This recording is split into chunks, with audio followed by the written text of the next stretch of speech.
안녕하세요. 탑페이스 성형외과 심재선 원장입니다. 반갑습니다.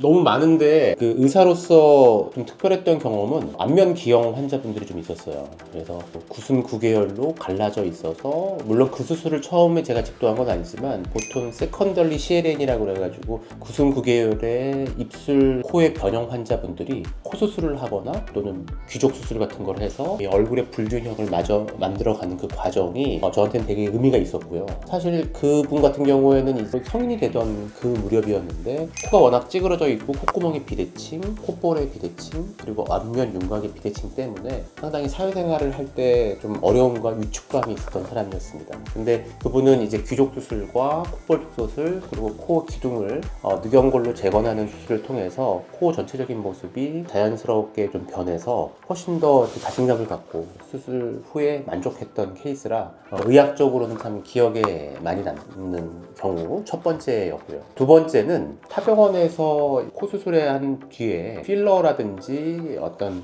연구 필러 같은 걸 사용을 했는데 그거를 하면서 그걸 제거하는 과정에서 피부가 얇아져서 피부에 혈액이 안 주어졌던 경우가 있었어요. 근데 그거를 혈액순환제를 함께 쓰면서 정성스럽게 수술 후에 약 2주에 걸쳐가지고 매일 드레싱 하면서 그렇게 그 산소 공급 그리고 혈관 확장제 투여를 통해 가지고 이 피부 비주의 괴사를 막아가면서 수술했던 경험이 있는데 결국 그 사람 다 여기 힐링 시켰거든요. 그랬던 경험. 또 컴포지트 그래프트라 그래가지고 복합 조직 이식을 해서 괴사가 됐던 분의 수술에서 비주가 수축되어 있던 경우가 있었어요. 그러니까 수축되어 있으니까 비주가 안 보이겠죠. 답답해 보이고. 그런 것들을 개선했던 경험이 좀 기억에 남습니다.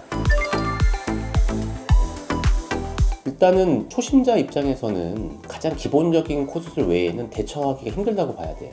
왜냐하면 이 혈액순환이 안 되거나 수술 후에 어려울 거라고 예상이 되는 부분들이 몇 가지가 있거든요.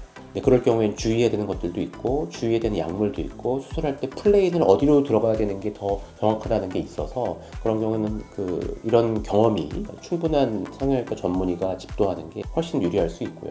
그리고 그냥 단순하게 코를 융비하거나 코끝을 빼거나 그런 수술이 아니라 쉽게 표현하면은 아파트 리모델링이 아니라 재건축을 해야 되는 상황이라 이런 거는 기본 구조와 이 수술에 대한 집도 경험이 충분해야 수술이 가능합니다. 저는 2005년도부터 성형외과 의사로서 근무를 했고요. 근데 그때는 이제 대학병원에 있었기 때문에 아무래도 어떤 재건 수술, 선천성 안면 기형 환자분들 이런 분들의 수술이 좀 많았습니다. 외상 환자도 많았고요. 근데 그 당시에는 이게 미용 수술과 어떻게 연관될지를 잘 몰랐는데 귀가 없는 분들도 있었고요. 그런 분들을 수술을 하면서 재건 수술을 할 때 의사가 가져야 되는 마음가짐이라든지 어떻게 준비해서 들어가야 좋은 결과를 가져오는지 이런 재건 성형 수술이 미용 성형과 어떻게 연관되는지에 대해서 그 이후에 좀 알게 됐어요. 그리고 본격적으로 이제 개원가에서 미용 성형을 위주로 했던 건 저는 2009년 이후였는데 그때 이후에는 이제 아무래도 기본적인 눈코 수술 이런 것들로 시작을 했죠. 저도 더 젊은 나이였고 아무래도 그런 환자분들과 연령대가 비슷했기 때문에 그랬던 건데 점차 저도 이제 경험이 많아지고 나이를 먹어감에 따라서 환자의 풀이 되게 넓어지는 것 같아요. 술도 익어가면은 더 맛이 더 깊어지듯이 수술도 가면 갈수록 한 해 한 해가 좀 더 성숙해져 가는 것 같습니다. 많은 얘기, 재밌는 얘기 들려드리도록 하겠습니다.